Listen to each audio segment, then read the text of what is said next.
Hello everyone. So next question is question number 39। X Y और Z तीन partners हैं जो कि प्रॉफिट और लॉसेस को शेयर करते हैं 3:2:1 के रेशियो में। बैलेंस शीट फॉर्म की दी हुई है हमें 2020 की। Liability side and asset side. Liability side में वर्कमैन कंपनसेशन रिजर्व है जो डिस्ट्रीब्यूट होगा पार्टनर्स में बिफोर द रिटायरमेंट, राइट, इसलिए तीनों पार्टनर्स में डिस्ट्रीब्यूट होगा। Investment fluctuation reserve, this is also distributed in partners capital account, right, everything's are same. On the asset side the two things are important, that is goodwill and advertisement expenditure. Goodwill is the existing goodwill, that means before the retirement of a partner, so this goodwill is to be distributed in all the old partners, right, in old profit sharing ratio. And as same advertisement expenditure is also distributed in old partners in old profit sharing ratio. After that adjustments पे आ जाते हैं। Z retire हुआ firm से। First adjustment में क्या है कि firm की गुडविल की वैल्यू है 34,800। So first of all we have calculated the retiring partners share of goodwill, right. Next patents की वैल्यू डिक्रीज हो गई है एंड मशीनरी टू 90%। यहाँ मशीनरी टू 90% है, दैट मीन्स कि मशीनरी की वैल्यू 10% से डिक्रीज हुई है, राइट। यहाँ पर ध्यान देना है 90% लिखा है but machinery to 90%, so to 90% से दैट मीन्स कि 100 माइनस 90 दैट इज 10% डिक्रीज हुई है। प्रोविजन फॉर डाउटफुल डेट्स है 6% डेटर्स पे। जेड ने इन्वेस्टमेंट ले ली है मार्केट वैल्यू पे, राइट, तो जेड के कैपिटल अकाउंट में उसकी इन्वेस्टमेंट को शो किया जाएगा। Next is liability for workman compensation. Liability arise हुई है वर्कमैन कंपनसेशन से related 750, so we will reduce this 750 from this 12,000। Next is a liability of 4,000 included in creditors is not to be paid. So 4,000 की liability थी जिसको पे नहीं किया गया था, सो इसे भी हमें शो करना होगा। नेक्स्ट है amount due to Z to be paid as follows. अब जो जेड रिटायरिंग पार्टनर्स है उसको अमाउंट पे कैसे करना है आफ्टर रिटायरमेंट, तो 5,067 इमीडिएटली जैसे ही पार्टनर रिटायर होता है फटाफट उसे इतने अमाउंट दे देंगे। आफ्टर दैट 50% जितना भी बैलेंस बचेगा उसका 50% पहले साल और बाकी ड्राफ्ट में 3 मंथ्स के बेसिस पर डिस्ट्रीब्यूट करना है। जब हम क्वेश्चन करेंगे तो आपको ये क्लियर हो जाएगा। इसमें सिर्फ अमाउंट का डिस्ट्रीब्यूशन है जो भी कैपिटल अकाउंट में बैलेंस निकल कर आता है, right. So let's see how to pass the journal entries और how to make accounts. So let's start the question number 39। सबसे पहले रिवैल्यूएशन अकाउंट बनाते हैं। फर्स्ट एडजस्टमेंट में जो दिया हुआ है दैट इज फर्म की goodwill, right. So firms goodwill is given is 34,800, right. अब हमें निकालना किसका है, रिटायरिंग पार्टनर का, तो Jades share of goodwill, right. और प्रॉफिट शेयरिंग रेशियो क्या है 3:2:1, right. So 34,800 multiply by Z का शेयर क्या हो जाएगा, दिस इज सो 1/6। 6 से डिवाइड करेंगे, 6 5 जा 30, 6 8 जा 48, 5,800 is the Z share of goodwill. अब इसकी एंट्री कैसे पास करेंगे, मैंने पहले भी क्वेश्चंस में बताया है। Remaining partners account debited, X capital account debited, Y's capital account debited and to retiring partner to Z's capital account, right। तो Z का कैपिटल अकाउंट में है 5,800 and this 5,800 is to be distributed in 3:2, that is पहले हम 5,800 को 5 से divide करेंगे, 5 1 जा 5, 5 1 जा 5, 5 6 जा 30, राइट। सो यहाँ पर आ जाएगा goodwill multiply by 3 multiply by 2। X का शेयर है 3 और वाई का शेयर है 2, राइट। 3480 और इसका आ जाएगा 2320। आई होप आप लोगों को ये समझ आ गया हो कैसे गुडविल डिस्ट्रीब्यूट किया है। अब इस बेसिस पर हम एंट्री पास करेंगे। तो पहली एडजस्टमेंट थी, अभी हमने इसको लिखा है। सेकंड एडजस्टमेंट पे आ जाते हैं। पेटेंट्स की वैल्यू रिड्यूस हो रही है। अब हमें पता है रिवैल्यूएशन अकाउंट में असेट की वैल्यू जो है वो डिक्रीज होती है यहाँ पर, और यहाँ पर असेट की वैल्यू इंक्रीज होती है, राइट। तो पेटेंट्स असेट है, पेटेंट्स की वैल्यू डिक्रीज हो रही है 20% से, तो यहाँ आ जाएगा 2 पेटेंट्स और 20% का मतलब है 1/5 और 1/5 निकालेंगे हम यहाँ पर तो आ जाएगा 2,000, राइट। मशीनरी असेट है, असेट की वैल्यू डिक्रीज हो रही है तो ये भी यहीं पर आएगी डेबिट साइड में। सो 2 मशीनरी और ये डिक्रीज हो रही है 10% से, राइट। 2 लिखा हुआ है ना, दैट मीन्स हमें माइनस करके 10% आएगा, 90% नहीं। कभी भी डेप्रिसिएशन 90% हो ही नहीं सकता, कॉमन सेंस भी है इसमें, राइट। सो मशीनरी आपका 10% निकालेंगे तो यहाँ आ जाएगा 5,000। नेक्स्ट एडजस्टमेंट निकाय प्रोविजन क्रिएट हुआ। प्रोविजन क्रिएट हुआ मतलब असेट्स यहाँ डिक्रीज होता है तो लाइबिलिटी यहाँ इंक्रीज होती है, और प्रोविजन क्रिएट मतलब liability increase. So provision for doubtful debts निकाला है हमने 6% डेटर्स पे, तो यह आ जाएगा आपका 400, राइट। अब आप कहेंगे 400 कहाँ से आया, देखिए 6% जब हम निकालेंगे तो डेटर जो है वो हमारे कितने हैं 40,000 के, और अगर इसका 6% निकालेंगे तो हमारा आ जाएगा 2400। तो 2400 में से बैलेंस शीट में आप देखेंगे तो वहाँ पर 2000 पहले ही हमने क्रिएट किया हुआ है। दैट मीन्स कि अब हमारी 400 रुपये से और लाइबिलिटी इंक्रीज हो गई है। सो 2400 माइनस 2000 दैट इज़ 400। ऐसे आप ये लिखेंगे। नेक्स्ट एडजस्टमेंट का है कि इन्वेस्टमेंट ले ली है, तो इन्वेस्टमेंट तो यहाँ पर नहीं आएगी, बट बैलेंस शीट में लिखा हुआ है कि मार्केट वैल्यू है 17,600 और बुक वैल्यू है 15,600। इसका मतलब यहाँ पर जो वैल्यू जो है असेट की वो क्या हो रही है, इंक्रीज हो रही है, राइट। सो हम यहाँ लिखेंगे बाय इन्वेस्टमेंट, और 17,600 माइनस 5,000 तो आपका हो जाएगा 2,600, राइट। नेक्स्ट लिखा है एक लाइबिलिटी क्रिएट हुई है क्रेडिटर्स की, उस नॉट टू बी पेड। अब उसे हमें पे नहीं करना, जब पे नहीं करना तो मतलब लाइबिलिटी डिक्रीज हो रही है, और लाइबिलिटी डिक्रीज होगी तो क्रेडिट साइड आएगी। तो हम यहाँ लिखेंगे बाय क्रेडिटर्स। कितने की लाइबिलिटी है, 4,000 की। नेक्स्ट अमाउंट कैसे डिस्ट्रीब्यूट करना है वो पार्टनर्स कैपिटल अकाउंट से रिलेटेड इन्फॉर्मेशन है। सो यहाँ तक हमारा रिवैल्यूएशन हो गया। So first of all we will close the revaluation account, right. देखिए यहाँ पर 2,600 है या 6, और यहाँ का बैलेंस ज़्यादा होगा 5 to 7, सो 7,400। जहाँ का बैलेंस ज़्यादा है वहाँ वही हम दोनों साइड लिखेंगे, और हमारी बैलेंसिंग फिगर आएगी loss on revaluation, right. Minus करेंगे तो यहाँ पर हो जाएगा आपका 800 को डिवाइड करेंगे तीनों पार्टनर्स में, एक्स वाई और जेड में। प्रॉफिट शेयरिंग रेशियो है 3:2:1, 6 से डिवाइड करेंगे इसे, राइट। तो ये हो जाएगा 150, तो multiply by 3 multiply by 2 multiply by 1, right. नहीं 150 133 हो जाएगा, राइट। 6 से डिवाइड करेंगे इसे तो यहाँ पर मल्टीप्लाई बाय 3, सो यहाँ आ जाएगा 400, 267 एंड 133।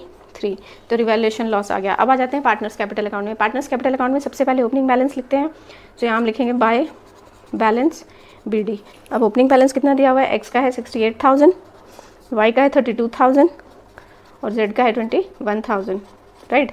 नेक्स्ट डालने से पहले हम सीधा रिवैल्यूएशन लॉस लिख लेते हैं जो अभी हमने निकाला है। तो क्रॉस रिलेशनशिप से क्रेडिट साइड आया है, तो अब यहाँ पर डेबिट साइड हम दिखाएंगे। तो 2 loss on revaluation, right. X का अमाउंट आया था 400, इसका आया है 267 एंड देन 133। यहाँ तक क्लियर है। नेक्स्ट आ जाते हैं जो भी बैलेंस शीट में हमें दिया हुआ है, वर्कमैन कंपनसेशन रिजर्व और इन्वेस्टमेंट फ्लक्चुएशन रिजर्व। सबसे पहले workman compensation by workman compensation reserve. देखिए वर्कमैन कंपनसेशन रिजर्व, वर्कर्स को कुछ कॉम्पनसेट करने के लिए कुछ हमने अमाउंट जमा करके रखा था, रिजर्व करके रखा था, राइट। तो टोटल अमाउंट कितना था 12,000, राइट। लेकिन एडजस्टमेंट में लिखा है कि एक हमारी कंपनसेशन से रिलेटेड लाइबिलिटी क्रिएट हो गई, मतलब हमने 750 रुपये किसी वर्कर को कॉम्पनसेट किए। तो 750 रुपये देने के बाद अब हमारे पास कितने रुपए बचे, माइनस कर देंगे 11,200 सो 11,250 आया। अब इसको हम डिस्ट्रीब्यूट करेंगे तीनों पार्टनर्स में। देखिए रफ शीट में 11,250 और इसको डिस्ट्रीब्यूट करना है हमें 3:2:1 के रेशियो में। तो यहाँ हो जाएगा 6, राइट। अब आप इससे पहले इसको डिवाइड करेंगे and then multiply by 3 multiply by 2 multiply by 1, right. तो अब जब आप इसको सॉल्व करेंगे तो यहाँ पर आपका आ जाएगा 5,625, 3,750 और यहाँ आ जाएगा आपका 1,845। एक्चुअली जल्दी जल्दी करना है इसलिए मैंने, आप ये खुद सॉल्व कर सकते हैं। पहले 6 से डिवाइड करेंगे तीनों का प्लस, डिवाइड करने के बाद जो भी आपका अमाउंट आता है एक्स का मल्टीप्लाई बाय 3, वाई का मल्टीप्लाई बाय 2 और जेड का मल्टीप्लाई बाय 1। दैट मीन्स कि यहाँ पर आएगा 1845, राइट। Next, right. सो ये इस तरह से आप सॉल्व करेंगे 1875 आएगा, उसके बाद मल्टीप्लाई बाय 3 तो यहाँ आ जाएगा 1875, राइट। नेक्स्ट आ जाते हैं इन्वेस्टमेंट फ्लक्चुएशन रिजर्व पे। सो बाय इन्वेस्टमेंट फ्लक्चुएशन रिजर्व, इससे रिलेटेड एडजस्टमेंट्स में कोई लाइबिलिटी हमारी अराइज नहीं हुई है तो इसको टोटल डिस्ट्रीब्यूट करेंगे। 6,000 है तो 6,000 को डिवाइडेड बाय 6,000, राइट, 1,000 तो multiply by 3 3,000 multiply by 2 2,000 and multiply by 1 that is 1,000। Clear है। नेक्स्ट आ जाते हैं अब हम गुडविल। अभी जो हमने गुडविल यहाँ पर वर्किंग की थी, इस गुडविल को भी तो हमें दिखाना है ना इसमें। तो अब ये एंट्री कर, तो जनरल एंट्री तो ऐसे होती है, बट अब इसको प्लेस कैसे करेंगे हम। तो देखिए एक्स और वाई का अकाउंट जो है वो डेबिट हो रहा है, राइट। तो कितने अमाउंट से डेबिट हो रहा है, तो पहले हम अमाउंट लिख देते हैं। 3,480 से डेबिट हो रहा है एक्स का, और वाई का हो रहा है 2,320 से, राइट।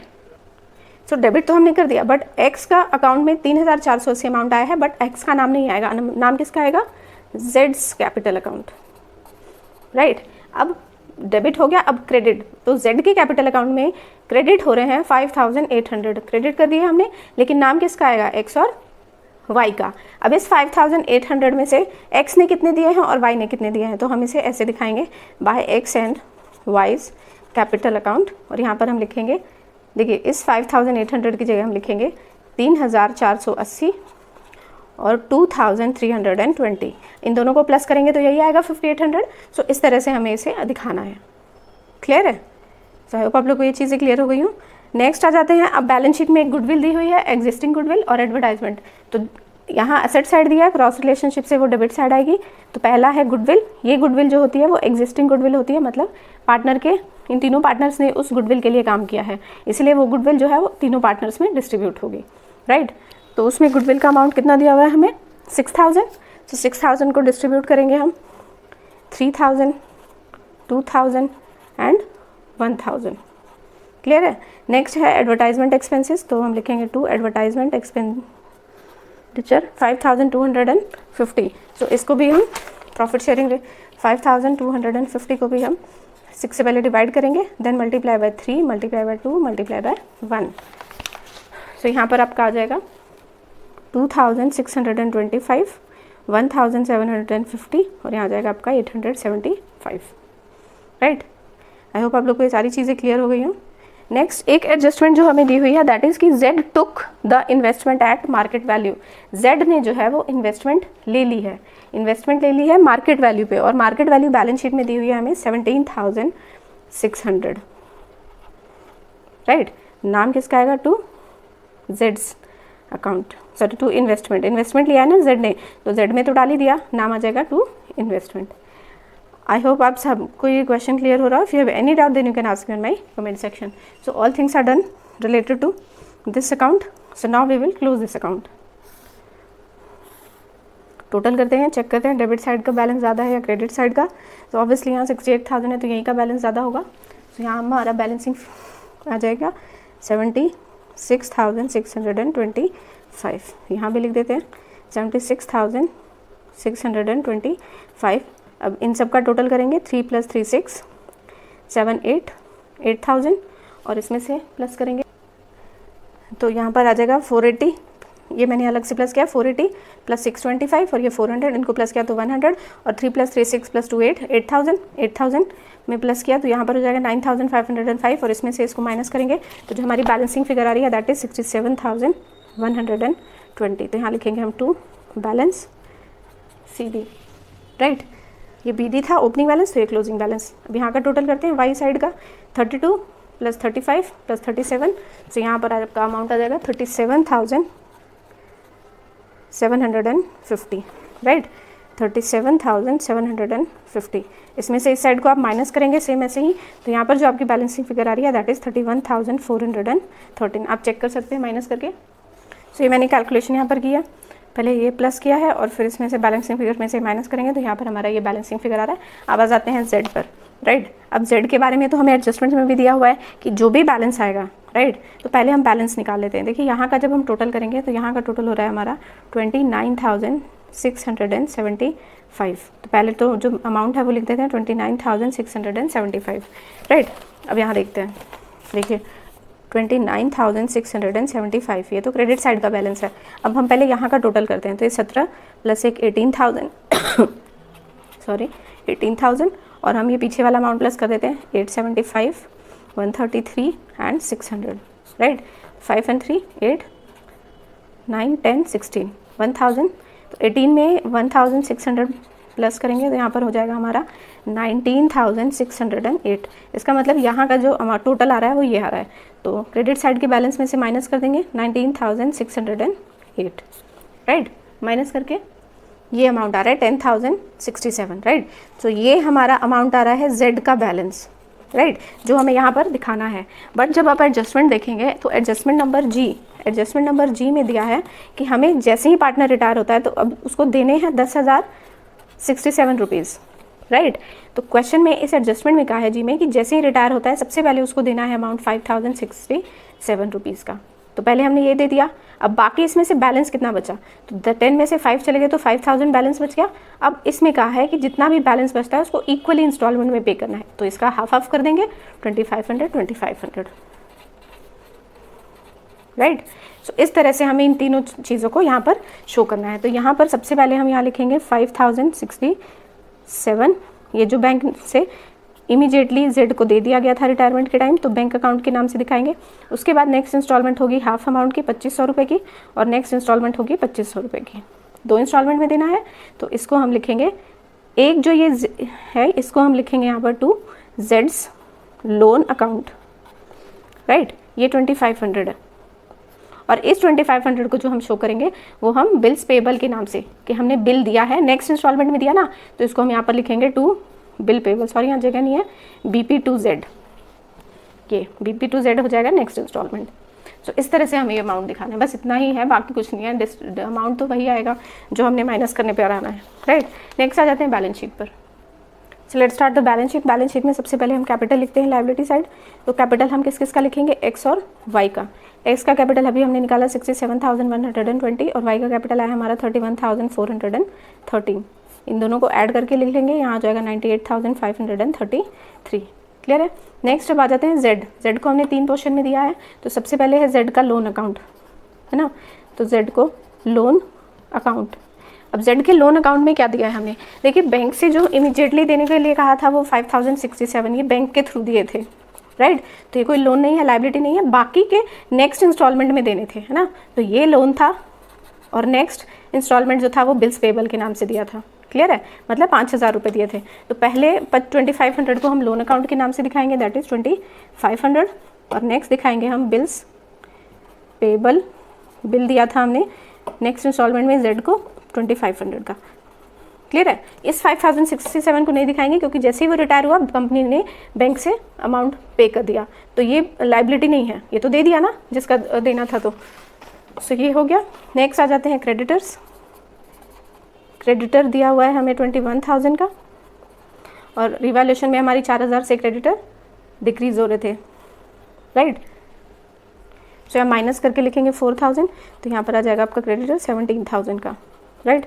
नेक्स्ट है वर्कमैन कंपनसेशन रिजर्व। अब ये हमें दिखा रहे हैं क्यों बैलेंस शीट में। देखिए जब भी एडजस्टमेंट में दो चीज़ें दी हुई हैं। बैलेंस शीट में 2 चीज़ें हैं, एक वर्कमैन कंपनसेशन रिजर्व और इन्वेस्टमेंट फ्लक्चुएशन रिजर्व। लेकिन वर्कमैन कंपनसेशन से रिलेटेड इन्फॉर्मेशन हमारी एडजस्टमेंट में भी है, तो जो चीज़ एडजस्टमेंट में आ जाती है उसकी 2 जगह एंट्री पास होगी, आप इस तरह से समझ सकते हैं। तो पहली जगह हमने रिवैल्यूएशन में इसे डाला, और दूसरा हमारी 750 रुपये की लायबिलिटी क्रिएट हुई थी, तो यहाँ पर हम लिखेंगे 750। आई होप ये चीज़ क्लियर हुई हो। नेक्स्ट असेट साइड में आ जाते हैं कैश। पहले डेटर्स लिख लेते हैं, कैश कितना है देखते हैं। डेटर्स कितना है 40,000, राइट। और अभी इसमें 2000 था, लेकिन 400 रुपये की और वो डेटर्स इंक्रीज हो गए थे, तो 2400 इसमें से माइनस करेंगे, right. Less provision for bed and doubtful debts, तो यहाँ हो जाएगा 37,600। अच्छा कैश भी लिख लेते हैं, कैश कितना दिया हुआ है हमें बुक में। कैश है हमारा, देखिए कैश कैसे आएगा बताती हूँ मैं, एक सेकेंड। देखिए कैश जो है वो हमें दिया हुआ है बैलेंस शीट में 5750, राइट। लेकिन जो लास्ट में जी एडजस्टमेंट दी हुई है उसमें कहा है कि हमने जेड को फटाफट कितने रुपए दे दिए थे, ये मैंने अभी यहाँ दिखाया था 5067 बैंक के थ्रू दे दिए थे। तो जब बैंक के थ्रू दिए थे तो इस बैंक में से कैश में से माइनस कर देंगे। सो 5067 हमने इसमें से दे दिए, तो अब कैश में हमारे पास बैंक में कितना पैसा बचा, सो 683। आई होप ये चीज़ क्लियर हुई हो, इसलिए मैंने कहा था रुक जाते हैं। सो नेक्स्ट आ जाते हैं हम स्टॉक पे। स्टॉक की वैल्यू कोई इंक्रीज डिक्रीज नहीं हुई थी रिवैल्यूएशन में, सो 30,000 आ जाएगा यहाँ पर।